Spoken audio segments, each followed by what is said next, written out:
Durian Nusantara, bangkit dan maju bersama ASEAN.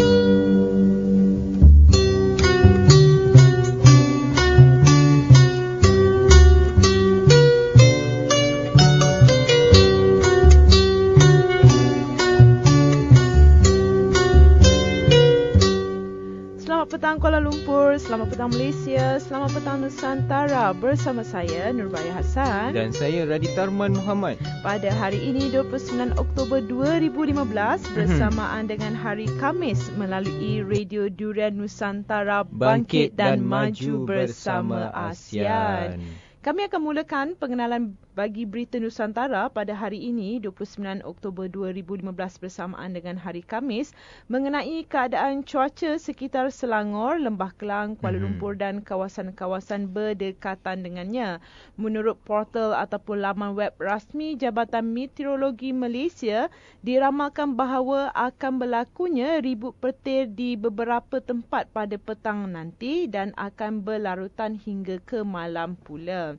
Oleh itu, kepada pengguna-pengguna jalan raya dinasihatkan agar lebih berhati-hati ketika memandu kereta ataupun menunggang motosikal di dalam keadaan hujan. Rancang perjalanan jika tidak mahu terperangkap dalam kesesakan lalu lintas. Hari ini 29 Oktober 2015, apakah peristiwa-peristiwa yang berlaku pada hari ini, Radi? Peristiwa yang berlaku pada hari ini 29 Oktober 2015. Yang pertama, 29 Oktober merupakan Hari Republik di Turki yang pertama kali mereka sambut pada tahun 1923.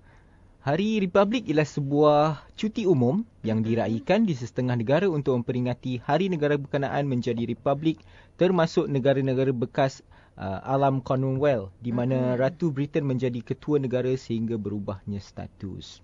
Selamat menyambut Hari Republik buat semua warga Turki.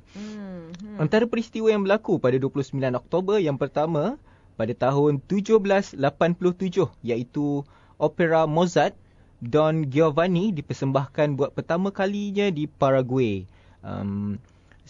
Siapa yang tak kenal dengan Mozart? Iaitu beliau yang bernama penuh Wolfgang Amadeus Mozart yang lahir pada 27 Januari 1756 dan menghembuskan nafas terakhir pada 5 Disember 1791, adalah seorang penggubah muzik klasik Eropah dari Austria yang terkemuka dan amat berpengaruh dari era klasikal.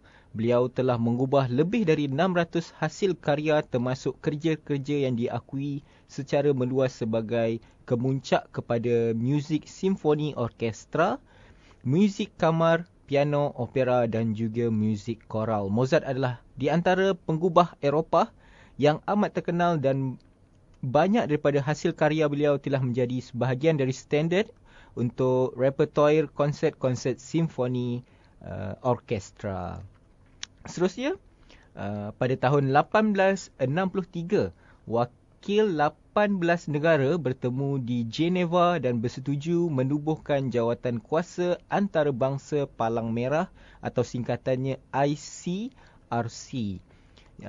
Jawatan kuasa antarabangsa Palang Merah ialah institusi kemanusiaan bersendirian yang bertapak di Geneva, Switzerland. Negara-negara yang mendatangi ke-44 Konvensyen Geneva pada tahun 1949 dan juga protokol-protokol tambahan tahun 1977 dan 2005 memberi mandat kepada ICRC untuk melindungi mangsa-mangsa konflik bersenjata antarabangsa serta konflik dalam negeri.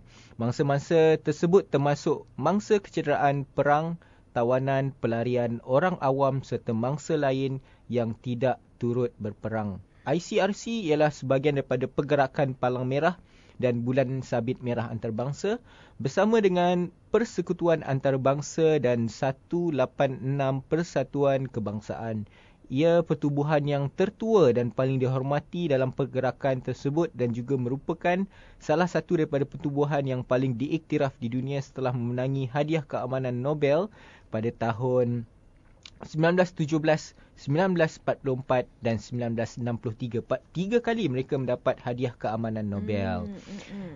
Dan seterusnya, pada tahun 1923, Mustafa Kemal Atatürk menjadi Presiden pertama Republik Turki, sebuah negara baharu yang ditubuhkan daripada Saki-Baki Empayar Utsmaniyah. Mustafa Kemal Atatürk yang lahir pada 12 Mac 1881 dan menghembuskan nafas terakhir pada 10 November 1938, atau nama penuhnya Gazi Mustafa Kemal Pasha, ialah pengasas Republik Turki. Beliau merupakan pengawal tentera, pemimpin revolusi dan presiden Turki yang pertama. Sedikit mengenai Empayar Utsmaniyah. Keluarga Bani Osmani ini adalah sebahagian kecil dari keseluruhan suku-suku bangsa Turki yang dikenali sebagai bangsa Turki yang masuk ke Asia Kecil semenjak abad ke-11 yang lalu. Bangsa ini adalah pemimpin yang terus-menerus berjuang menentang Byzantin, terutama setelah mereka bergerak dari barat laut Anatolia di abad ke-13. Pengikut-pengikutnya direputasikan sebagai Ghazi atau lebih mudah dikenali sebagai prajurit yang berjuang memerangi Kristian kerana jihad untuk menegakkan negara Islam. Seterusnya, saya teruskan dengan sejarah peristiwa pada tahun 1956, iaitu krisis Suez yang bermula apabila Israel menyerang semenanjung Sinai dan mengundurkan angkatan tentera Mesir di terusan Suez. Krisis Suez yang juga dikenali sebagai serangan tiga pihak adalah satu serangan ketenteraan ke atas Mesir oleh Britain, Perancis dan Israel yang bermula pada 29 Oktober 1956. Serangan dilakukan berikutan keputusan Mesir pada 26 Julai 1956 untuk memiliki negara terusan Suez selepas menarik balik tawaran oleh Britain dan Amerika Syarikat bagi membiayai pembinaan empangan Aswan. Dan peristiwa seterusnya pada tahun 1998. Selepas 3 dekad, John Glenn yang berusia 77 tahun kembali ke angkasa lepas dengan bolak-balik angkasa lepas Discovery bagi mengkaji kesan penerbangan angkasa lepas terhadap orang tua. Ini menarik.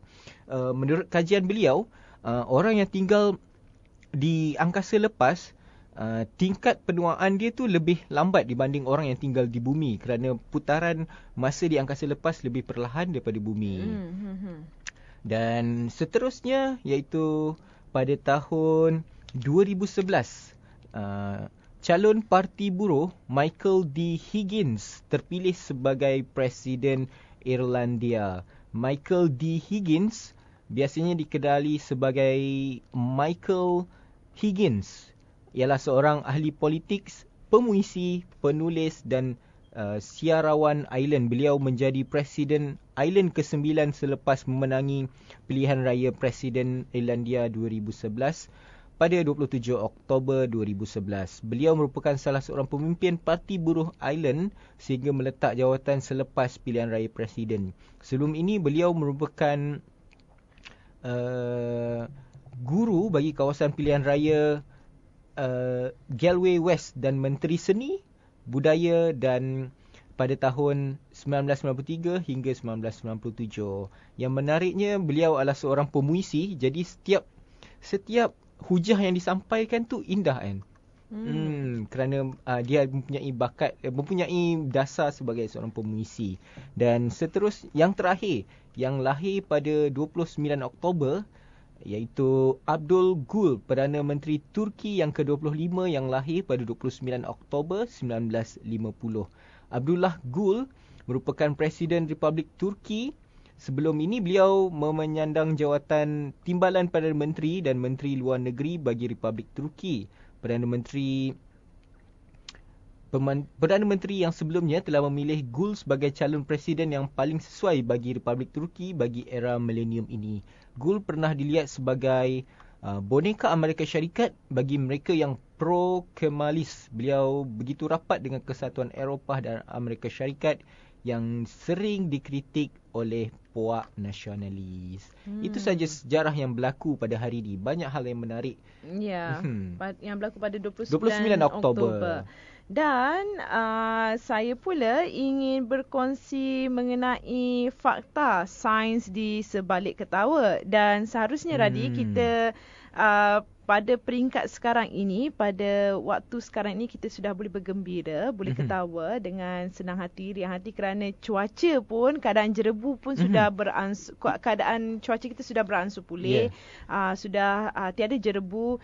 Bila saya tengok di media-media sosial, banyak gambar-gambar berkenaan langit biru yang cerah dan cantik. Itu berkat daripada hujan yang berlangsung daripada hari Ahad kemarin sampai hari kemarin juga masih hujan. Ya, dan kemungkinan petang hari nanti pun akan hujan berlarutan sehingga ke malam. Jadi itu yang membuatkan, itu yang menjadikan langit kita biru, cantik dan ini membuatkan kita boleh berketawa, bergembira, dan sains di sebalik ketawa itu adalah ketawa tu bagaikan deria keenam, di mana ketawa juga memiliki kuasa supernatural yang mampu mengubah mood. Di antara sebab mengapa kita perlu ketawa, yang pertama, ketawa pandang pertama. Ia mencipta hubungan sesama manusia dengan serta-merta. Banyak kajian menunjukkan kamu mudah suka dengan orang yang mampu buat kamu ketawa. Kamu juga mudah mesra dengan mereka yang ketawa dengan jenaka kamu. Deria lucu ini sangat berkuasa. Ia boleh buat lelaki biasa nampak lebih hot jika mampu berjenaka. Okey, jadi Radi sentiasalah buat jenaka. Saya tak nak termasuk dalam golongan yang hot. Okey, seterusnya akan menunjukkan lambang keyakinan. Antara perkara yang mampu menaikkan keyakinan termasuklah buat orang lain ketawa. Mungkin daya lucu yang hebat dikatakan berkaitan dengan kehebatan skill sosial yang tinggi. Sebab itu kamu lebih mudah menambah kawan. Kawan biar 1,000, kekasih biar 1, ya. Betul. Okey, yang seterusnya, seri semula jadi. Ketawa akan buatkan otot-otot wajah meregang dan tekanan darah naik, lantas membantu sistem imunisasi, meningkatkan aliran darah dan memperbaiki kadar gula dalam darah. Ia akan buatkan kamu nampak rasa lebih hebat. Sebab itu kalau siapa yang banyak ketawa, siapa yang sentiasa happy, orang kata happy go lucky, seorang yang happy go lucky, dia susah untuk mendapat penyakit. Sebab sistem imunisasinya kuat. Okey. Yang seterusnya dan yang terakhir, rezeki lebih murah. Amin. Bila kamu sering tersenyum atau ketawa, otakmu akan melepaskan dopamin, lantas meningkatkan produktiviti serta daya fokus yang tinggi. Kerja pun akan jadi lebih bagus. Oleh itu, kepada para pendengar di luar sana, banyakkan ketawa, tetapi jangan ketawa tak tentu hala pula. Nanti orang kata kita gila kan. Ketawa biar ada tempatnya. Nanti orang cakap, dia ni apa yang masuk ni. Kan. Ketawa biar kena pada tempatnya. Biarlah kena pada keadaannya. Janganlah keadaan sedih pun kita ketawa pula kan.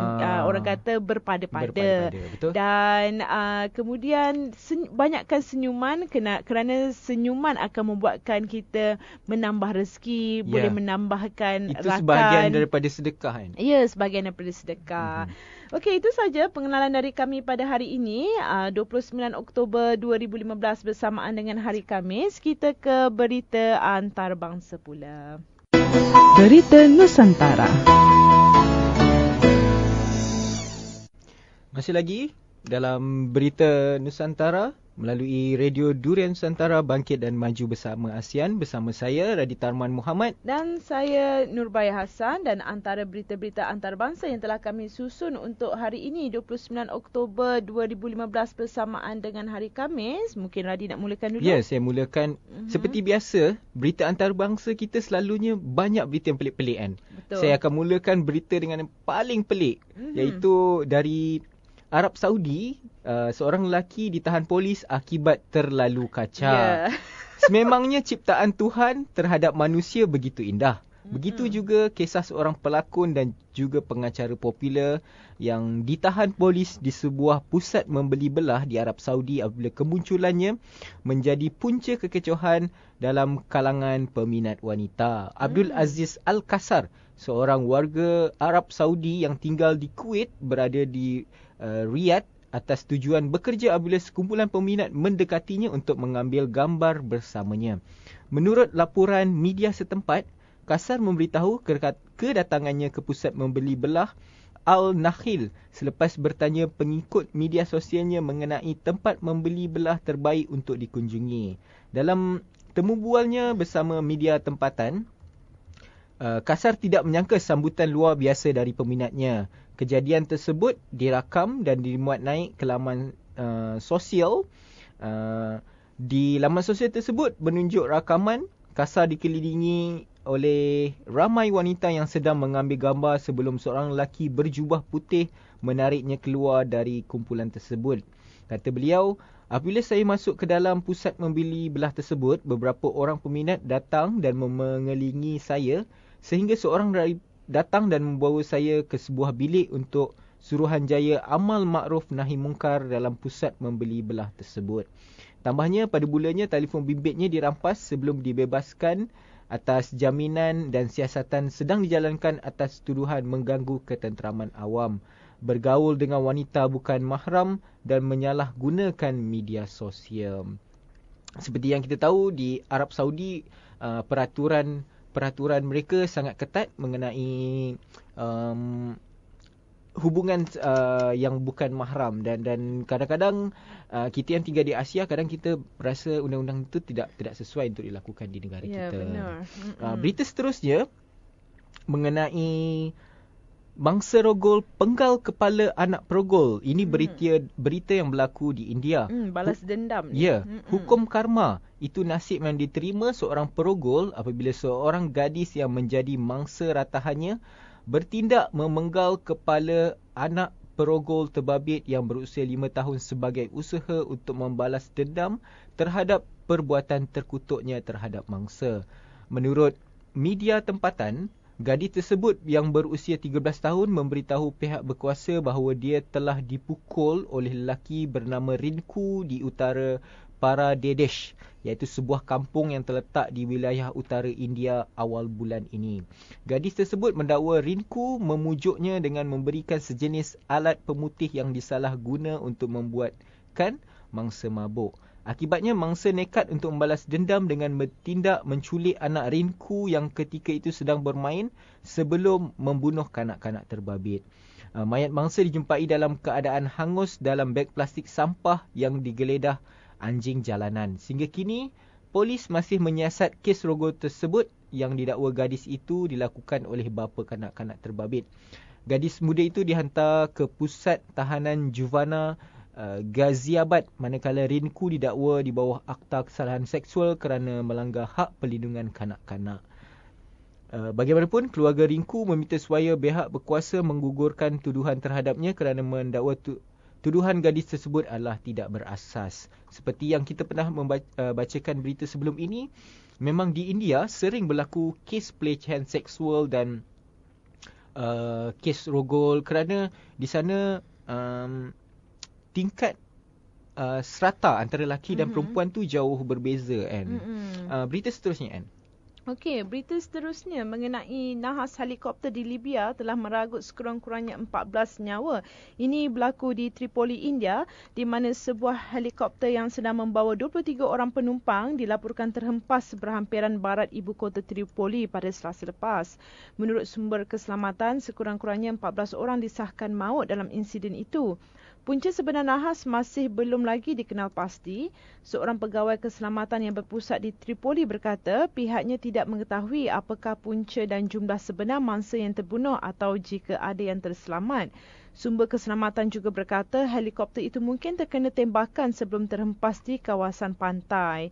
Semasa kejadian, helikopter itu dipercayai dalam perjalanan keluar membawa wang tunai ke sebuah bank tempatan.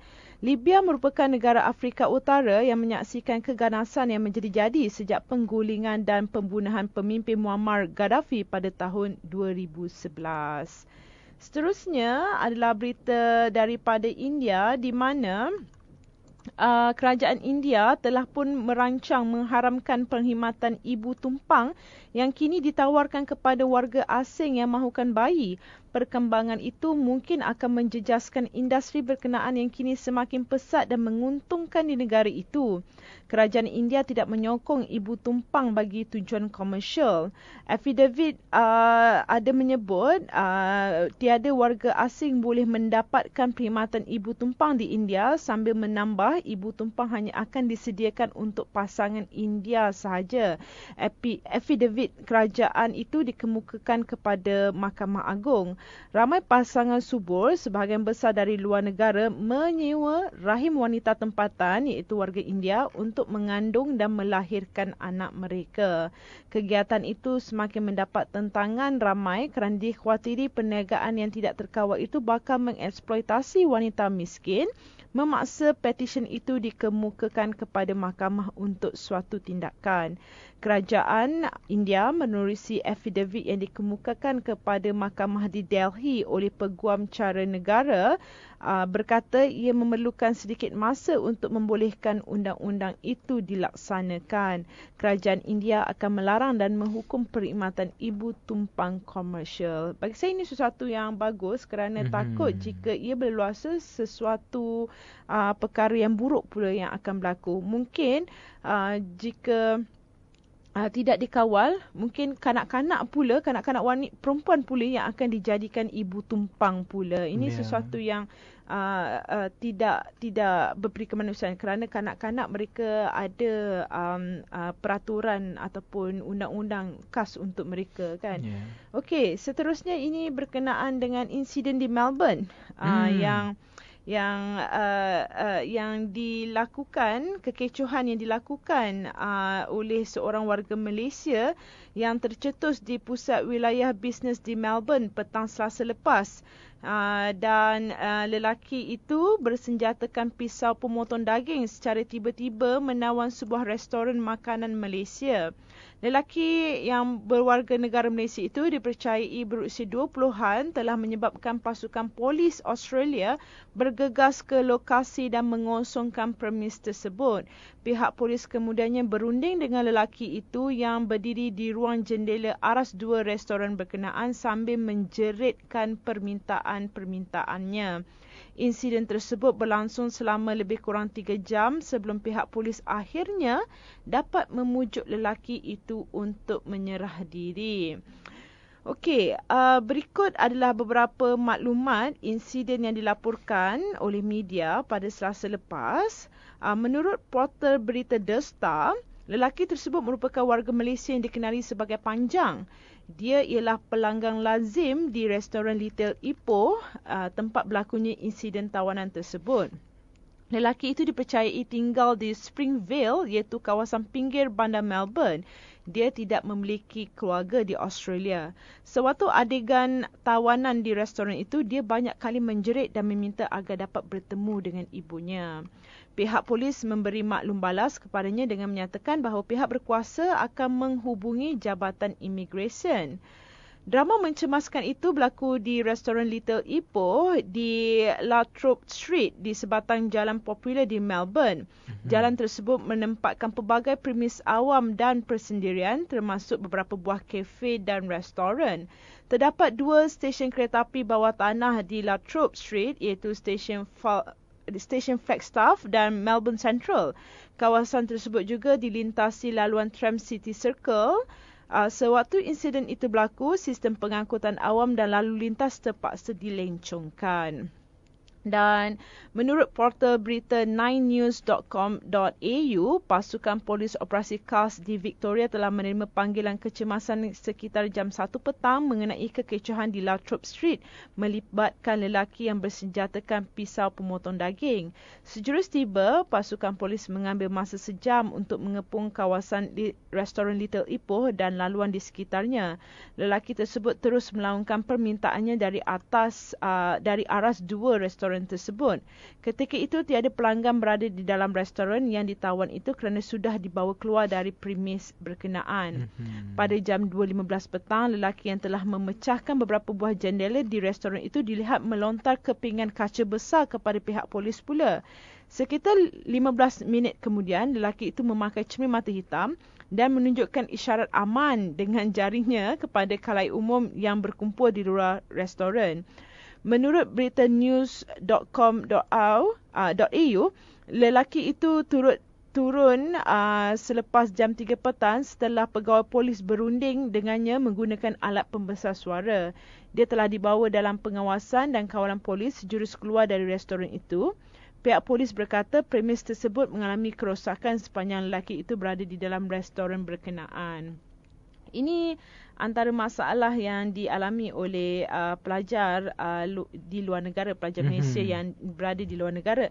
Dan pelajar Malaysia ini yang digelar panjang ini, suspek insiden Melbourne ini dikatakan mengalami jiwa kacau. Kerana menurut semakan Facebook, panjang seolah-olah menunjukkan beliau sedang mengalami tekanan jiwa yang serius. Dan menurut sumber yang memberitahu media tentang akaun Facebook beliau, status yang ditulis sejak 21 Oktober lalu menampilkan sisi yang berbeza-beza. Apa yang ketara, dia sering mengemaskini Facebooknya pada 25 hari bulan, 26 hari bulan dan 27 hari bulan Oktober dengan kata-kata rawak.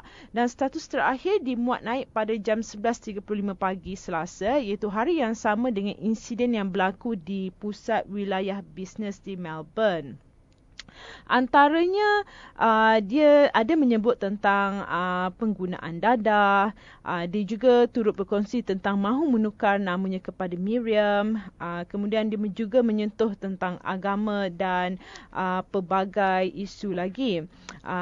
Nampak melalui status Facebooknya bahawa dia sedang mengalami mental state ataupun jiwa kacau. Keadaannya tidak tenteram di Australia, mungkin kerana masalah kewangan yang dihadapinya, kerana tidak mempunyai pekerjaan pada ketika itu, dan mungkin dia ada pelbagai perkara-perkara ataupun isu-isu peribadi.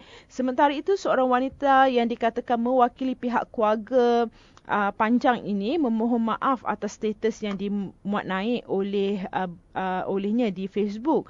Wanita itu berkata saudaranya itu kini ditahan di sebuah hospital dan di bawah jagaan ketat pihak berkuasa Australia. Dan beliau mengharapkan doa daripada orang ramai terhadap keselamatan kepada Panjang serta ketabahan dan kesabaran dan ketenteraman kepada keluarga Panjang, terutama ibunya yang akan berlepas ke Australia tidak lama lagi, sebab Panjang pun mahu bercakap dengan ibunya sahaja. Dan kemudian kekecohan yang tercetus di pusat wilayah bisnes di Melbourne petang Selasa apabila pelaku bersenjatakan pisau pemotong daging secara tiba-tiba menawan sebuah restoran makanan Malaysia, dan lelaki yang dipercayai berusia 20-an itu, iaitu Panjang, telah menyebabkan pasukan polis bergegas ke lokasi dan mengosongkan premis tersebut, dan polis berjaya memujuk Panjang untuk menyerah diri. Dan ada feedback daripada pemilik restoran berkenaan. Beliau berkata bahawa pemilik restoran berkenaan seorang warga negara Malaysia. Beliau berkata Panjang sentiasa datang ke restoran itu. Tetapi pada hari Selasa itu, Panjang kelihatan sedikit berlainan. Dia mundar-mandir di dalam restoran dengan bercakap seorang diri dan seperti memarahi sesuatu yang mereka tidak ketahui. Kemudian Panjang ada memberitahu pengurus restoran itu bahawa beliau sangat lapar dan mahu makan, tetapi beliau tidak ada duit. Dan pengurus restoran terdetik di hati pengurus restoran bahawa ada sesuatu yang tidak kena pada Panjang. Jadi pengurus restoran itu berkata kepada Panjang bahawa dia akan memberikan Panjang makanan dan makanan itu adalah percuma.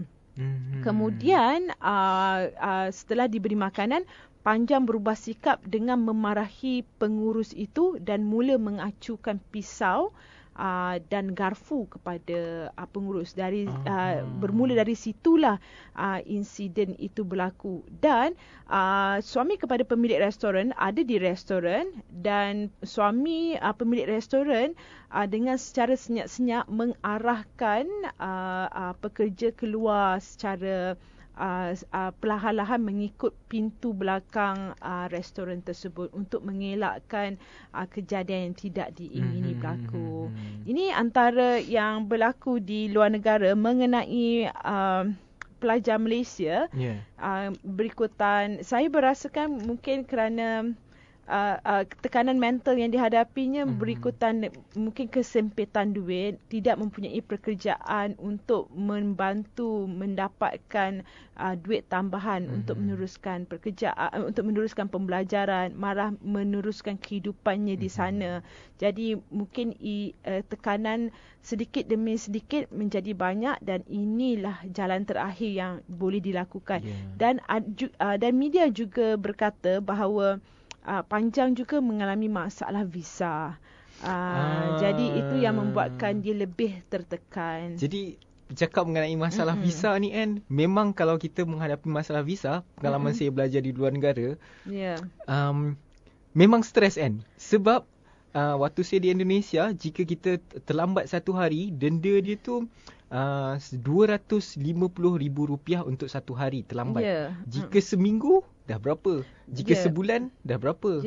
Jadi itu yang menyebabkan panjang sangat bagi saya, kerana saya pun pernah ke Melbourne untuk belajar selama 2 tahun. Jadi sudah bila membaca berita begini, mungkin sudah nampak sedikit apa permasalahannya. Kerana tidak mempunyai duit yang mencukupi untuk memperbaharui visanya. Itu membuatkan dia tekanannya memuncak dan bertambah, dan tiada pekerjaan dan sebagainya, membuatkan tekanannya memuncak. Dan mungkin itulah menyebabkan dia sangat mahu bercakap dengan ibunya sahaja, tidak mahu bercakap dengan orang lain. Kerana semasa di aras 2 restoran, semasa bercakap dengan polis, dia menjerit-jerit. Permintaannya hanyalah untuk bercakap dengan ibunya sahaja.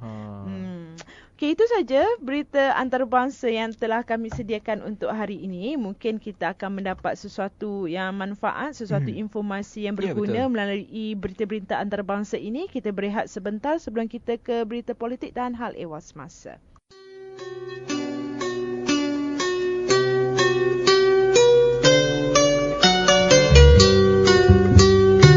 Durian Nusantara, bangkit dan maju bersama ASEAN.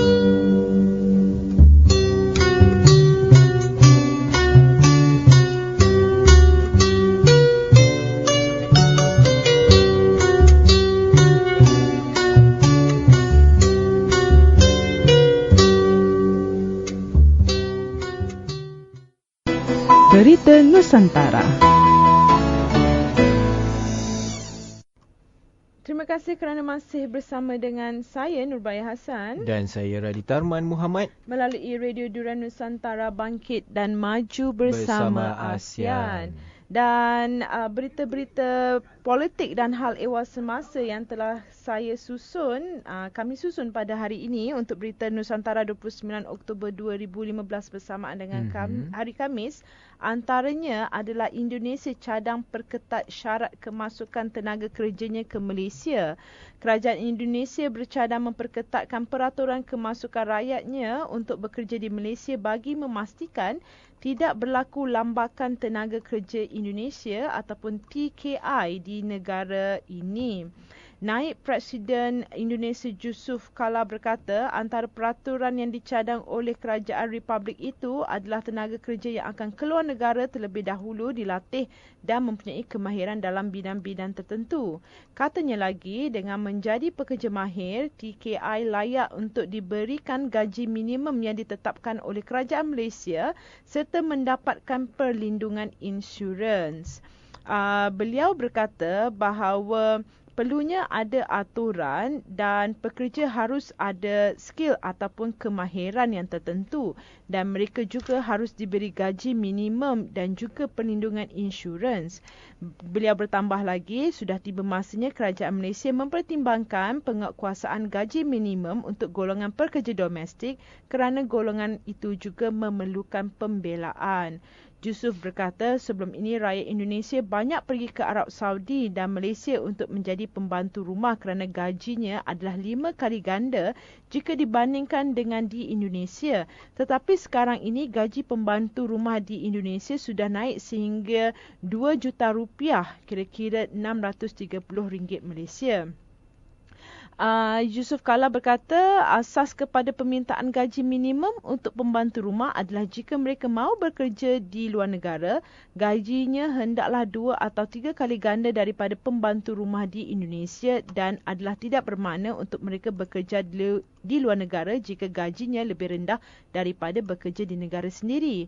Dulu mereka pernah mendapat RM500,000 dan sekarang mereka mahu RM1,000 Malaysia kerana jika gaji yang dibayar sekarang adalah lebih rendah dari di Indonesia, maka di negara Indonesia juga sekarang susah untuk mencari pembantu rumah. Beliau juga berkata kerajaan Indonesia juga sedang berusaha mengatasi isu kemasukan pekerja tanpa izin dari Republik itu ke Malaysia. Naib Presiden itu juga berkata kemasukan pekerja tanpa izin sehingga sanggup bergadai nyawa adalah sesuatu yang tidak diingini oleh mana-mana pihak, namun rakyat Indonesia sanggup ke Malaysia secara tidak sah kerana terdapat penawaran yang tinggi. Dan Jusuf juga mengingatkan rakyat Indonesia yang bekerja di Malaysia supaya menjaga nama baik dan bekerja demi kemajuan bangsa negara itu. Katanya lagi, peluang mendapat pekerjaan di negara asing adalah sesuatu yang membanggakan dan rakyat Indonesia haruslah memanfaatkannya dengan membina hubungan baik sama ada dari aspek ekonomi, kebudayaan maupun politik. Okey, dan berita seterusnya adalah mengenai negara ASEAN perlu bersatu tangani isu Spratly. Negara ASEAN perlu bersatu menangani isu Spratly dan sebarang insiden tercetus boleh menyebabkan keadaan menjadi lebih tidak terkawal, lebih-lebih lagi penglibatan kuasa besar. Menteri Pertahanan Malaysia, Datuk Seri Hishamuddin Tun Hussein On yang merujuk kepada aktiviti China di pulau tersebut berkata sebarang kejadian kecil sekalipun jika tidak dibendung boleh menyebabkan situasi tidak terkawal. Selaku pengerusi Menteri-Menteri Pertahanan ASEAN ataupun ADMM, beliau berharap negara terbabit dapat mengawal aktiviti mereka di Spratly. Penglibatan kuasa besar seperti China dan Amerika Syarikat menjadikan isu ini lebih sensitif dan sebarang insiden boleh menyebabkan keadaan menjadi tidak terkawal. Beliau mahu isu Spratly membabitkan ASEAN diselesaikan di peringkat ASEAN sendiri kerana ASEAN tidak mampu mempengaruhi tindak tanduk kuasa besar dan beliau juga berharap situasi tidak menjadi lebih kompleks. Hishamuddin berharap mesyuarat ADMM membabitkan 10 negara ASEAN di Kuala Lumpur minggu hadapan dapat merumuskan satu keputusan positif sebelum mesyuarat ASEAN membabitkan menteri-menteri pertahanan antara China, Amerika, Rusia dan Jepun bermula pula. Dan itu mengenai Spratly dan mungkin Radi nak sambung berita politik yang lain. Berita politik dan ewas masa yang seterusnya. Masih lagi dari Indonesia berkenaan dengan jerebu iaitu di Palangkaraya. Hujan di Palangkaraya kemarin tidak mampu mengurangkan jerebu tebal yang menyelubungi bandar itu sejak 2 bulan lalu. Selepas hujan berhenti, jerebu tebal dilihat masih kekal. Malah semakin buruk apabila jarak penglihatan dicatatkan sekitar 50 hingga 100 meter sahaja. Pegawai kaji cuaca di lapangan terbang Tijilik Riwood, Anton memberitahu hujan dijangka melanda selama beberapa hari lagi di bandar tersebut. Bagaimanapun, kami tidak dapat memastikan hujan ini boleh menyebabkan jerebu hilang atau tidak. Wartawan setempat melaporkan hujan sederhana turun lebat di bandar tersebut pada malam Isnin kemarin. Namun, pada pagi keesokan harinya, jerebu tidak berkurang, malah semakin tebal. Penduduk terpaksa memakai topeng muka ketika keluar rumah dan menyalakan lampu kenderaan. Seorang pegawai tentera yang bernama Puryo Sudaryanto yang menyelia operasi memadam kebakaran hutan di Palangkaraya memberitahu hujan berkenaan tidak mampu memadamkan api. Hujan bukan saja tidak memadamkan api, tapi menyebabkan jerebu bertambah tebal. Hujan di tanah gambut yang terbakar mengeluarkan asap yang banyak sekaligus memburukkan keadaan jerebu, katanya kepada media setempat. Seharusnya kita bersyukur kerana hujan di negara kita membantu mengurangkan jerebu, berbeza dengan negara Indonesia, tepatnya di Palangkaraya. Seterusnya, kita teruskan berita yang agak menjadi perbincangan hangat di Malaysia ketika ini mengenai vape. Jika vape diharamkan, bagaimana pula dengan tembakau? Itu disampaikan oleh Dr. Hilmi. Kerajaan masih belum membuat sebarang keputusan berhubungan penjualan vape atau rokok elektronik di negara ini. Timbalan Menteri Kesihatan Datuk Seri Dr. Hilmi Yahya berkata adalah masih terlalu awal untuk menyatakan penjualan rokok elektronik ini adalah haram. Jika vape diharamkan, bagaimana pula dengan tembakau? Percanggahan ini akan timbul masalah, kata beliau ketika ditemui di lobi Parlimen kemarin. Oleh itu, kata Dr. Hilmi, satu rang undang-undang baru mengenai pengawalan rokok elektronik, shisha dan tembakau kini berada di peringkat kajian. Dr. Hilmi berkata tiada tempoh masa yang ditetapkan buat masa ini, biarlah rang undang-undang itu akan diwujudkan.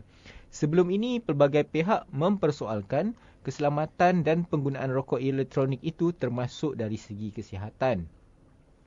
Antaranya oleh Malaysian Organisation of Vape Entities atau singkatannya MOVE, sebuah pertubuhan bukan kerajaan yang berjaya mengumpul hampir 50,000 tanda tangan daripada pengusaha dan pembeli rokok elektronik atau vape bagi meminta kerajaan mengawal selia penggunaan produk itu di negara ini. Sementara minggu lalu, orang ramai digemparkan dengan laporan penumpang dan kru penerbangan Malindo Air cemas ketika selepas bateri rokok elektronik milik seorang penumpang terbakar secara tiba-tiba. Selain itu, Majlis Fatwa Kebangsaan turut memutuskan bahawa rokok elektronik adalah dilarang di dalam Islam. Memang menjadi perbahasan mengenai vape ni dan saya sempat terbaca di media sosial yang membuat perbezaan keratan akhbar di Malaysia dan di luar negara. Di luar negara kebanyakan berita mengenai vape banyaknya mengenai hal-hal yang positif, iaitu vape bagus untuk berhenti merokok, vape bagus untuk kesihatan. Tapi kalau kita baca surat khabar di Malaysia, kebanyakan vape bahaya. Tapi belum menyebabkan kanser. Tapi balik lagi kepada fungsi benda tu. Kalau kita saya netral dalam hal ni, bila saya baca dengan teliti mengenai keratan akhbar di luar negara mengenai vape, ternyata mereka mengguna vape hanya 2-3 puff atau tak sampai 10 puff pun sehari. Jadi memang niat mereka untuk berhenti merokok. Berbeza dengan Malaysia yang mana mereka menggunakan vape sebagai pengganti penggunaan rokok. Beza kan antara dua tu. Jadi menurut orang yang di barat, mereka menggunakan vape bukan untuk jangka waktu yang lama, hanya sebagai media untuk berhenti merokok. Jika mereka dah berjaya mengurangi penggunaan vape, mereka tak akan merokok vape lagi. Itu hanya alat untuk medium untuk berhenti merokok. Dan di Malaysia satu ketakutan jika sebab sekarang ni kanak pelajar ataupun belia bawah umur juga pula tu sudah menggunakan vape kerana sebagai satu benda yang terkini, gadget dia dah yang jadi terkini. Macam satu trend. Bukannya satu alat untuk berhenti merokok, dia jadi trend. Ya, itu yang menakut dan bagi saya itu yang membuatkan kerajaan menimbang-nimbang untuk mengharamkan kerana penularannya pada pelajar-pelajar sekolah, terutamanya belia yang di bawah umur. Sedangkan betul mereka tidak boleh merokok, dilarang untuk belia di bawah umur 18 tahun tidak boleh membeli rokok, malah tidak boleh merokok. Tetapi bila tiada satu peraturan untuk vape ini, jadi pelajar-pelajar ini boleh membeli vape, menggunakan vape, malah membawa gadget itu ke sekolah. Ya, betul. Dan ini yang bagi saya sesuatu aktiviti yang buruk pula Dan kepada kurang sihat kepada pelajar-pelajar itu. Ya, mungkin salah pentafsiran atau salah pendidikan mengenai vape. Sebenarnya kalau kata yang tepat, vape ini digunakan sebetulnya adalah medium untuk berhenti merokok, dan jangka waktu penggunaan vape mungkin hanya setahun saja. Betul. Dan apabila kita berjaya mengurangi rokok, maknanya kita tak perlu lagi gunakan vape. Betul. Tapi di Malaysia mereka gunakan itu sebagai satu trend atau satu gadget untuk kita tunjuk ke orang atau jadikan satu komuniti. Dan mereka menggunakan vape menggantikan rokok pula, bukan untuk proses mengurangi rokok. Betul. Berita seterusnya kan? Okey, berita seterusnya mengenai bajet 2016 yang diumumkan oleh Perdana Menteri Malaysia Najib Tun Razak pada 23 hari bulan Oktober, iaitu Jumaat lepas. Mengenai ini adalah antara rentetan mengenai bajet 2016 di mana gaji minimum naik untuk kurangkan pergantungan kepada pekerja asing. Sesuatu yang baik. Kerajaan meningkatkan gaji minimum pekerja tempatan dalam bajet 2016 bagi mengurangkan kepergantungan negara kepada pekerja asing. Ini kata Menteri Pengangkutan Datuk Seri Leo Tiong Lai. Beliau berkata lagi, dengan peningkatan gaji minimum itu, kerajaan berharap lebih ramai rakyat dapat memperoleh pekerjaan dalam pelbagai industri di negara ini. Langkah ini juga selaras dengan usaha kerajaan untuk mencapai status negara berpendapatan tinggi menjelang tahun 2020. Dan kerajaan Malaysia berharap lebih ramai rakyat Malaysia dapat mengambil alih pekerjaan yang kini dilakukan oleh pekerja asing. Dan turut memberikan komen mengenai ini adalah Pengerusi Barisan Nasional Teluk Kemang Tan Sri Muhammad Isa Abdul Samad dan juga Pengerusi MCA Negeri Sembilan iaitu Datuk Seri Dr. Lim Chin Fui. Mereka diminta mengulas mengenai permintaan Persekutuan Pengilan Malaysia ataupun FMM supaya kenaikan kadar gaji minimum itu akan dikuatkuasakan mulai 1 Julai tahun depan, ditangguhkan sehingga keadaan ekonomi stabil. Dalam bajet 2016, kerajaan menggariskan bahawa gaji minimum untuk pekerja sektor swasta di Semenanjung dinaikkan kepada RM900 Malaysia kepada RM1,000 Malaysia sebulan dan daripada RM800 Malaysia sebulan kepada RM920 Malaysia sebulan bagi mereka di Sabah, Sarawak dan Labuan. Dengan gaji minimum itu tidak terpakai kepada pekerja domestik. Beliau juga berkata kerajaan telah memberikan tempoh yang lama kepada pengusaha-pengusaha kilang supaya mengurangkan bilangan pekerja asing, sebaliknya menggunakan khidmat tenaga kerja tempatan. Dan selain meminta kerajaan menangguhkan pelaksanaan kenaikan gaji minimum, FMM turut memohon kerajaan mengkaji peningkatan caruman pertubuhan keselamatan sosial daripada RM3,000 sebulan kepada RM4,000 sebulan kerana ia akan meningkatkan lagi kos perniagaan terutamanya bagi perusahaan kecil dan sederhana. Dan berita yang terakhir mengenai rentetan mengenai bajet 2016 juga.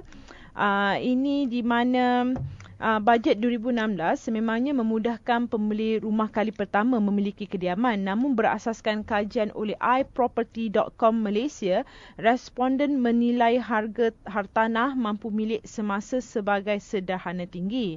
Ketua Pegawai Eksekutif dan Pengarah Urusan iProperty Group berkata, responden menarafkan harga rumah mampu milik semasa di negara ini pada 7.6 dengan 1.0 sebagai paling mampu milik dan 10 langsung tidak mampu milik.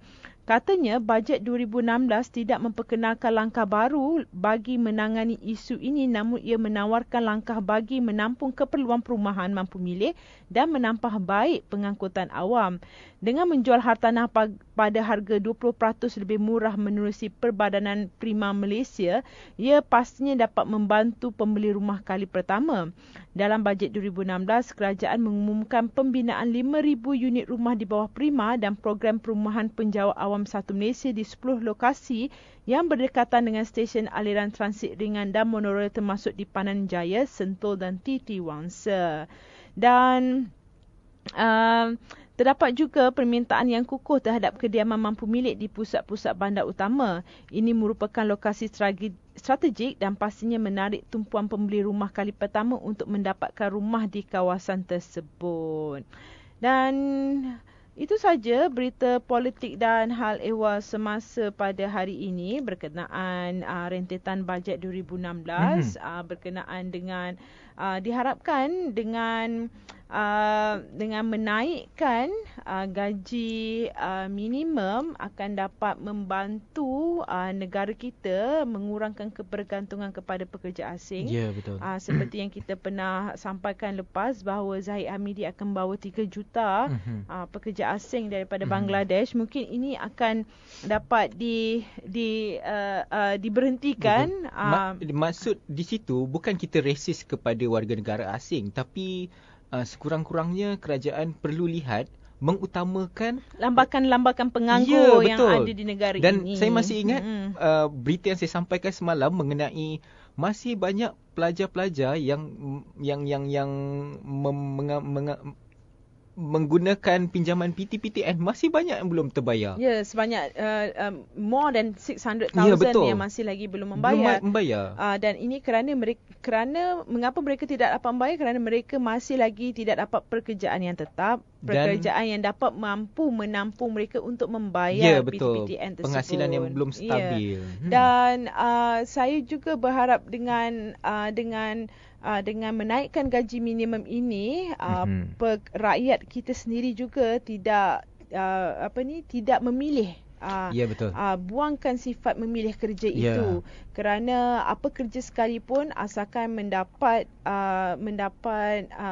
sesuatu di penghujung bulan untuk menampung kehidupan, itu adalah lebih baik daripada tidak berbuat apa-apa langsung kan. Dan hanya bising-bising dan bising kan. Dan bagi saya juga salah satu, jika kita mengurangkan pekerja asing, kita juga dapat mengurangkan selain daripada gejala-gejala tidak baik, kita juga dapat mengurangkan wabak. Seperti mana minggu lepas wabak demam kepala, tiba-tiba wabak itu merebak di sekitar Kuala Lumpur. Ini dan menjadi heboh di Malaysia. Ya, ini kerana kebanyakan pekerja asing yang diguna pakai oleh majikan-majikan untuk bekerja di restoran, kebanyakannya mereka tidak mendapatkan suntikan typhoid. Jadi ini menyebabkan wabak demam kepala merebak di seluruh Kuala Lumpur. Dan ini adalah salah satu sebab. Ini adalah pro and cons jika kita mengambil pekerja asing menjadi pekerja di negara kita. Mungkin dengan sesuatu yang dilakukan, penambahbaikan, sedikit penambahbaikan yang dilakukan oleh Perdana Menteri Malaysia akan mengurangkan perkara-perkara yang tidak sepatutnya, betul. Kan. Okey, sebelum kita melabuhkan tirai untuk berita Nusantara pada hari ini, Radi, kata-kata bijak. Ya, pendek je kan. Tapi kata-kata ni boleh menginspirasi semua orang. Iaitu jadilah seperti pokok, saat orang membalingkan batu kepadanya, kau membalasnya dengan buah yang ranu. Ya, biarlah orang buat apa-apa kat kita, kita janganlah sebalas. Kita balas yang baik-baik saja. Doakan yang baik-baik untuk mereka, kan. Itu saja untuk hari ini, 29 Oktober 2015 bersamaan dengan hari Khamis. Esok insya-Allah kita akan berjumpa esok hari Jumaat 30 hari bulan Oktober, penutup segala minggu penutup bulan ini, bulan Oktober. Ya, betul. Dan kita akan tetap semangat seperti kami yang sentiasa semangat setiap hari. Dan kita akan bersama kumpulan Strike Back pula selepas ini untuk segmen ruang tamu kita. Semoga para pendengar enjoy dengan temu ramah ini yang dilakukan oleh kami bersama-sama dengan kumpulan Strike Back yang daripada Indonesia ini. InsyaAllah kita berjumpa lagi esok. Salam cinta damai, salam hormat, salam Nusantara. Assalamualaikum.